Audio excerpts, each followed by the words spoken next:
Anak-anak laki-laki ini meletakkan penghapus papan tulis di atas pintu agar ketika seseorang memasuki kelas, penghapus itu akan jatuh menimpa kepala mereka. Anak-anak perempuan mencoba menghentikan mereka, tetapi anak-anak laki-laki menghentikan mereka. Namun, ketika seorang teman sekelas masuk, ia langsung mengambil penghapus itu sebelum mengenai dirinya, yang membuat anak-anak perempuan menjadi marah dan membuat para berandalan kesal. Kemudian, anak laki-laki yang sama pergi ke toilet, dan para berandalan melemparkan seember air ke arahnya dari atas bilik toilet. Namun, mereka tidak tahu bahwa ia sebenarnya memiliki payung yang siap menyelamatkan diri. Ketika kembali ke kelas, ia menyadari para berandalan telah melemparkan mejanya keluar jendela. Seketika, semua siswi menawarkan tempat duduk mereka dan memaksanya duduk di kursi mereka. Namun, ia menolak dan malah duduk di ambang jendela, yang lagi-lagi membuat semua siswi tergila-gila karena ketangkasannya. Nama anak laki-laki ini Sakamoto. Dia anak paling keren di sekolah. Orang biasa berjalan di jalanan, tapi dia berjalan di tembok. Orang-orang naik tangga, tapi dia naik seolah-olah sedang naik eskalator. Bahkan hukuman pun terlihat keren baginya. Para berandalan ini, yang dipimpin oleh Maeda, berasal dari kelasnya dan merasa kesal dengan hal ini. Mereka memutuskan untuk membalas dendam. Seorang siswi menghampiri Sakamoto dan memberitahu bahwa seorang guru memanggilnya ke laboratorium sains sepulang sekolah untuk membantu mempersiapkan kelas besok. Saat Sakamoto memasuki laboratorium, para berandalan itu menariknya masuk, dan pintunya pun tak sengaja terkunci. Mereka mengikat Sakamoto dan mendiskusikan berbagai taktik balas dendam, seperti menggunakan bahan kimia untuk melakukan eksperimen padanya atau mengambil foto-foto yang mencurigakan untuk dikirimkan ke semua siswi di kelas. Namun tiba-tiba, Maeda mencium bau terbakar dan menyadari ada api di lab. Mereka mencoba memadamkan api dengan jaket, tetapi gagal dan memutuskan untuk melarikan diri. Namun, karena kuncinya terkunci, pintunya tidak bisa dibuka. Salah satu dari mereka menyarankan untuk menelepon teman melalui ponsel, tetapi dua dari mereka meninggalkan ponsel mereka di ruang kelas, dan baterai ponsel Maeda habis. Akhirnya, para idiot itu memutuskan untuk menggunakan bahan kimia untuk memadamkannya. Tetapi Sakamoto memperingatkan mereka bahwa itu dapat menyebabkan api menyebar. Ketika mereka bertanya apa yang harus dilakukan, Sakamoto langsung melepas jaketnya dan mulai menghindar dengan cepat di depan api. Para penjahat terkejut dengan apa yang dilakukannya, tetapi kemudian menyadari bahwa ia sebenarnya sedang menciptakan angin dengan bergerak dari satu sisi ke sisi lain. Melihat Sakamoto bekerja keras menyelamatkan nyawa mereka, mereka pun memutuskan untuk membantunya. Di bawah laboratorium sains terdapat ruang guru. Seorang guru mendengar suara dentuman berirama dan memutuskan untuk memeriksa laboratorium. Sementara itu, Sakamoto dan para berandalan sedang berjalan beriringan di sekitar api unggun. Ketika guru membuka pintu, ia terkejut melihat sesuatu yang tampak seperti ritual gelap yang sedang mereka lakukan. Akhirnya, guru memadamkan api. Para berandalan menyadari bahwa Sakamoto tidak sedang menari. Ia sebenarnya sedang membuat keributan sehingga seorang guru dari ruang guru di bawah akan datang untuk memeriksa.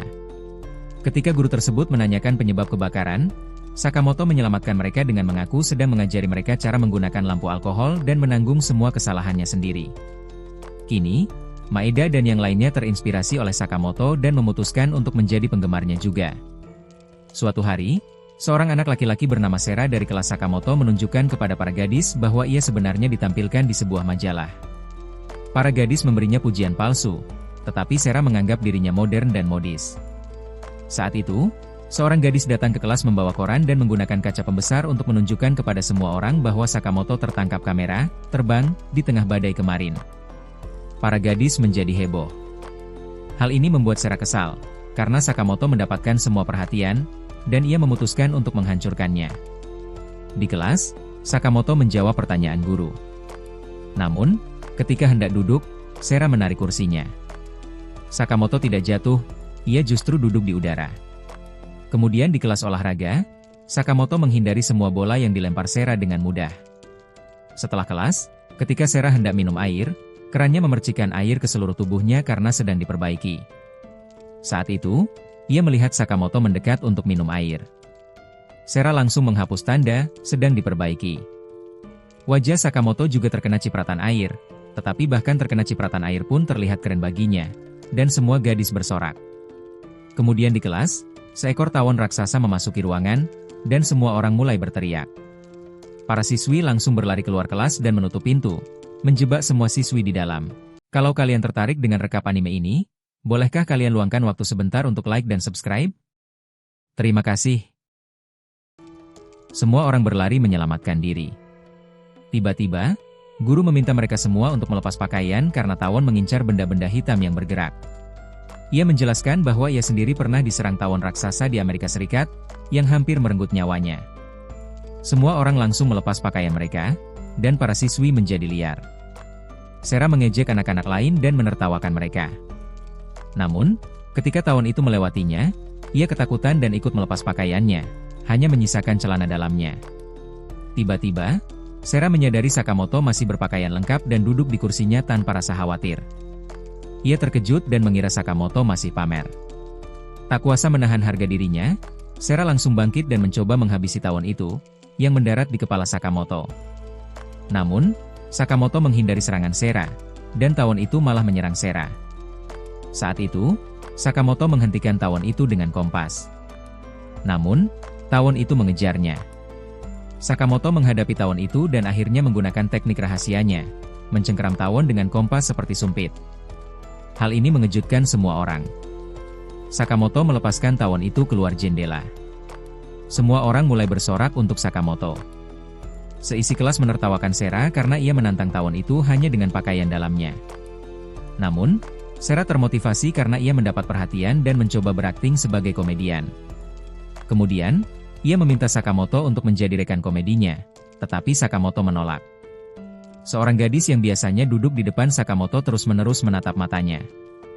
Saat ia terus menatap, ia merasa seolah-olah mata Sakamoto menatap lurus ke dalam hatinya. Namun, saat itu, Sakamoto menulis sesuatu di buku catatannya, dan ia menyadari bahwa Sakamoto sebenarnya sedang melihat ke arah belakang Sakamoto untuk membaca papan tulis dan menuliskan apa yang diajarkan guru. Ia terkejut karena Sakamoto tidak menatapnya. Sebaliknya, mata Sakamoto justru melihat ke arah Sakamoto sehingga Sakamoto bisa menyalin catatan. Guru meminta gadis ini untuk menghadap ke depan. Saat makan siang, semua cowok berkumpul di sekelilingnya. Mereka bahkan memuji makan siangnya. Bahkan Sarah melontarkan lelucon paling payah yang pernah ada, tetapi gadis itu tetap tersenyum padanya, yang membuat Sarah terkejut. Cewek-cewek lain yang duduk di belakang, Tanaka dan Yagi, mulai menjelek-jelekannya. Mereka mengungkapkan bahwa makan siang yang ia tunjukkan kepada para cowok sebenarnya dari toko yang membuat makan siang tampak seperti masakan rumahan. Mereka juga menyalahkannya karena telah mencuri pacar cewek lain bernama Kana. Namun, gadis ini, yang bernama Aina Kuronuma, mendengar mereka dan berkata ia tidak datang untuk sampah kecil. Ia mengincar ikan besar, Sakamoto. Ia memutuskan untuk menggunakan teknik rahasianya yang membuat para pria jatuh cinta padanya. Dalam sesi belajar mandiri, ia menggunakan teknik nomor 1, memasuki ruang pribadi lawan. Ia duduk di sisi kiri lawannya. Karena kebanyakan orang menulis menggunakan tangan kanan, hal itu menciptakan dinding di antara keduanya, yang menciptakan keintiman. Namun, ia terkejut ketika melihat Sakamoto menulis dengan kedua tangan secara bersamaan dan bingung sisi mana yang merupakan dinding. Ia akhirnya hanya duduk di hadapan Sakamoto dengan canggung, dan Tanaka serta Yagi menertawakannya. Kini ia mencoba teknik nomor 2, memanggil lawan dengan nama depannya. Namun, ketika ia mencoba memeriksa kertas Sakamoto untuk mencari namanya, ia menyadari Sakamoto telah menutupinya. Maka ia pun bertanya langsung. Sakamoto mengatakan bahwa nama lengkapnya sebenarnya hanyalah Sakamoto, yang dianggap oleh para gadis sebagai penolakan lainnya. Sekarang dia beralih ke teknik nomor 3, meniru gerakan lawan. Ketika dia melihat Sakamoto memegang timbangan, dia juga memegangnya, tetapi dia tidak bisa menandingi gerakannya yang penuh gaya. Kuronuma lelah dan memutuskan untuk menggunakan teknik nomor 4, kalau terpaksa, ia melawan. Ia meninggalkan kelas, berharap Sakamoto akan menyusul. Namun, Sakamoto tidak mengikutinya. Hal ini mengejutkannya, karena ia tidak percaya ada pria yang tidak akan terpikat oleh tekniknya. Saat itu, ia melihat teknik lain di bukunya. Ia kembali ke kelas dan menyarankan Sakamoto, yang duduk di loker belakang, untuk bermain kokurisan dengannya. Dalam teknik nomor 5 ini, tujuannya adalah berbagi momen seru atau seram dan membuatnya terasa romantis. Kokurisan adalah permainan meramal di mana Anda menggambar selembar kertas berisi angka, ya, tidak, dan huruf hiragana. Anda meletakkan koin di torii di bagian atas. Setiap orang menyentuh koin dengan ringan, mengajukan pertanyaan, dan koin tersebut akan bergeser ke huruf ya atau tidak untuk memberikan jawaban. Tanaka dan Yagi juga mendengar ini dan meminta untuk bergabung dengannya. Kuronuma terkejut mengetahui dari mana hiena ini berasal. Namun, ia tidak bisa kehilangan ketenangannya di depan Sakamoto dan setuju untuk membiarkan mereka bergabung. Dalam pikirannya, ia menyuruh mereka keluar. Sakamoto juga setuju untuk membiarkan mereka bermain, tetapi mengatakan ia hanya akan menonton dari samping. Permainan dimulai. Tanaka bertanya apakah buku yang dibaca Sakamoto milik Kuronuma. Kuronuma menyadari gadis-gadis ini mencoba menghinanya di depan Sakamoto. Mereka mencoba memaksakan jawaban iya dengan mendorong koin, tetapi Kuronuma memaksanya menjadi tidak dan memenangkan ronde ini. Selanjutnya, Yagi bertanya pada Kokurisan apakah Kuronuma seorang jalang. Kali ini, Kuronuma mengerahkan seluruh kekuatannya karena ia tak bisa membiarkan jawabannya adalah iya. Ia memaksanya menjadi tidak lagi dan memenangkan ronde ini. Selanjutnya, giliran Tanaka, dan ia bertanya siapa yang disukai Sakamoto. Ketiganya mencoba mendorong koin ke arah huruf hiragana untuk mengeja nama mereka sendiri, tetapi koin itu terbalik dan jatuh ke tanah. Ketiganya terkejut, dan Tanaka mengungkapkan rumor bahwa jika koin itu tidak mendarat dengan benar atau dijatuhkan, roh itu akan menghantui mereka. Tiba-tiba, mereka menyadari bahwa Sakamoto sedang dirasuki roh. Ketika mereka mulai memohon untuk mengembalikan Sakamoto mereka, roh itu memberitahu mereka bahwa mereka harus segera memberinya tori setinggi 6 kaki, dengan bagian depan dan belakang lebih disukai. Ia hanya memberi mereka waktu 20 menit. Awalnya, mereka pikir itu mustahil. Namun, ketika arwah itu mengungkapkan bahwa kalau tidak, ia akan membawa jenazah Sakamoto ke gunung, ketiganya terkejut. Tanaka menyarankan untuk menumpuk meja-meja menjadi bentuk tori. Kuronuma bertingkah seperti putri elit dan mengatakan ia tidak pernah membawa apapun yang lebih berat dari kursi. Tanaka dan Yagi berteriak padanya, bertanya apakah ia tidak keberatan Sakamoto dibawa pergi. Kuronuma menyadari kesalahannya saat mereka membangun tori sendiri. Ia hanya menonton dari samping hingga sebuah kursi hampir jatuh menimpa Yagi. Saat itu, Kuronuma menyelamatkannya dan memutuskan untuk membantu, tetapi ia mengaku hanya untuk Sakamoto. Akhirnya, mereka membuat tori dari meja. Sakamoto berjalan melewatinya, dan roh itu meninggalkan tubuhnya. Para gadis menjadi bahagia dan emosional, dan mereka semua menjadi teman. Ternyata Sakamoto juga melakukan teknik dari buku Kuronuma, kemungkinan teknik untuk menjalin ikatan atau menyelesaikan konflik. Semua akting ini hanya untuk memverifikasi teknik yang akan membuat mereka berteman, yang akhirnya berhasil. Suatu hari, Sakamoto sedang membantu salah satu teman sekelasnya, Kubota, belajar. Ketika ibu Kubota membawakan teh dan permen untuk mereka dan mereka mendengar langkah kakinya, Sakamoto langsung bersembunyi. Ketika ibu Kubota masuk, ia memberitahu Kubota bahwa ia mendengar suara Sakamoto, tetapi Kubota mengatakan bahwa ia sedang berbicara sendiri. Ibunya menyarankan agar ia mengundang Sakamoto lagi. Sebenarnya, ibu Kubota sangat menginginkan Sakamoto.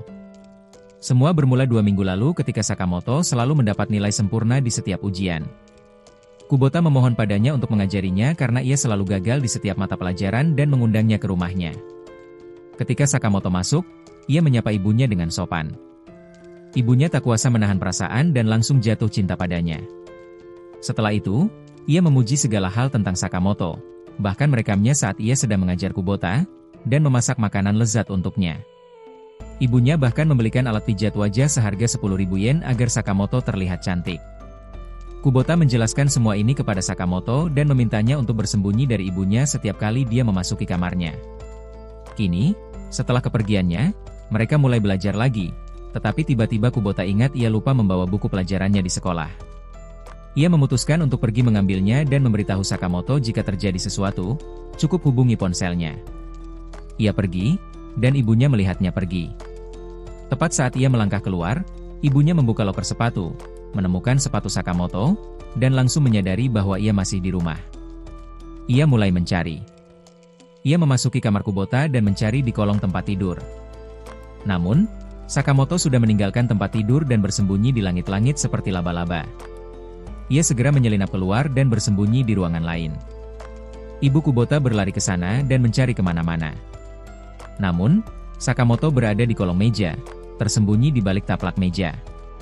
Tiba-tiba, ia mendengar suara di dekat tirai dan membukanya, mengira Sakamoto ada di baliknya. Ia terus mengejar Sakamoto, tetapi Sakamoto bersembunyi dengan cara yang mustahil, bahkan berguling-guling di karpet dan bersembunyi di dalam mesin cuci. Tiba-tiba ia mendengar suara dari kamar mandi dan memeriksanya, tetapi tidak menemukan Sakamoto karena ia bersembunyi di balik penutup bak mandi. Saat ia meninggalkan kamar mandi, telepon Sakamoto berdering, dan ia bergegas kembali, tetapi Sakamoto kembali kabur melalui jendela kamar mandi. Ketika keluar, ia melihat jejak kaki basah dan mengikutinya ke balkon. Ia melihat seutas tali pakaian terikat tergantung dan merasa kecewa, mengira Sakamoto telah melarikan diri. Namun, Sakamoto sebenarnya bersembunyi tepat di belakangnya. Kemudian, ia memutar CD drama romantis favoritnya dan mulai merasa aneh, seperti hatinya terbakar. Sakamoto mendengar ini dari balik tirai dan memutuskan untuk menyelesaikan masalah. Sakamoto langsung muncul di balik TV. Tepat saat itu, Kubota kembali dan bergegas ke ruang TV ketika ia mendengar suara ibunya di telepon. Namun kini, Sakamoto berpura-pura menjadi orang lain. Alih-alih, ia mengaku hanya sosok ideal Sakamoto yang dibayangkannya, akibat terlalu banyak menonton drama romantis. Ibu Kubota mempercayai hal ini dan mulai menangis, karena ia tak pernah menyangka cinta tak berbalas akan sesakit ini. Kakuta Sensei menunggu di gerbang utama sekolah untuk menutupnya agar siswa yang terlambat tidak bisa masuk. Namun, ada satu siswa yang selalu datang terlambat. Hari ini, ketika bel berbunyi, Kakuta Sensei langsung menutup gerbang. Namun tiba-tiba, Sakamoto berlari membawa tongkat bambu. Melihat tongkat di tangan Sakamoto, Kakuta Sensei menyadari ia akan menggunakannya untuk lompat galah melewati gerbang. Maka, ia bergegas ke posisi pendaratan Sakamoto untuk menghalanginya. Namun Sakamoto hanya menancapkan bambu itu ke dalam tanah dan masuk melalui pintu pejalan kaki kecil, membuat Kakuta Sensei terkejut. Kemudian di ruang guru, Kakuta Sensei merasa gugup karena setiap pagi, Sakamoto datang di detik-detik terakhir, dan ia mulai merasa Sakamoto sedang mempermainkannya. Seorang guru perempuan memberitahunya bahwa beberapa siswa telah berdiri di belakang gedung sekolah, mengabaikan peraturan sekolah, dan meminta Kakuta Sensei untuk memarahi mereka. Ia langsung berdiri dan pergi ke belakang gedung, akhirnya melihat kesempatan untuk memarahi Sakamoto, berpikir bahkan siswa paling cerdas pun mungkin melanggar satu atau dua peraturan. Setibanya di sana, ia melihat Sakamoto, Maeda-chan, dan dua temannya yang lain sedang menyusun rencana, dan ia berasumsi mereka sedang membicarakan rokok. Mereka berempat pergi ke balik dinding, dan Kakuta Sensei menyadari asap mengepul. Ia bergegas ke sana dan mendapati mereka sebenarnya sedang berlomba membuat gelembung sabun. Maeda dan teman-temannya mengagumi Sakamoto atas ide cemerlang tersebut. Mereka bahkan berhenti merokok dan mulai membuat gelembung sabun. Setelah itu, Kakuta Sensei memutuskan untuk mengawasi Sakamoto untuk mencari kesempatan. Saat melewati sebuah kelas, ia melihat anak-anak laki-laki bermain sapu, alih-alih membersihkan, dan ia juga memperhatikan Sakamoto melakukan hal yang sama. Tepat ketika ia hendak menghadapinya, Maeda menghentikannya dan menyuruhnya untuk mengawasi dengan saksama. Kakuta Sensei menyadari bahwa Sakamoto sebenarnya sedang membersihkan langit-langit, dan gerakannya tampak seperti tarian karena ia menghindari setiap partikel debu yang berjatuhan. Setelah itu, Kakuta Sensei kembali ke ruang guru sambil memikirkan cara untuk memarahi Sakamoto. Tiba-tiba, ia menyadari kelas berikutnya adalah kelas Sakamoto, jadi ia pun bergegas ke sana. Tepat sebelum masuk, ia melihat sekelompok siswa sedang menonton sesuatu di lantai, tetapi ia mengabaikan mereka dan memanggil semua orang ke dalam. Saat mengajar tentang karakteristik seksual, Kakuta Sensei menyadari kelas hening total. Bahkan Maeda pun memperhatikan dengan saksama. Tiba-tiba, ia mendengar suara dan mengira ponsel seseorang berdering, tetapi tidak ada yang bereaksi.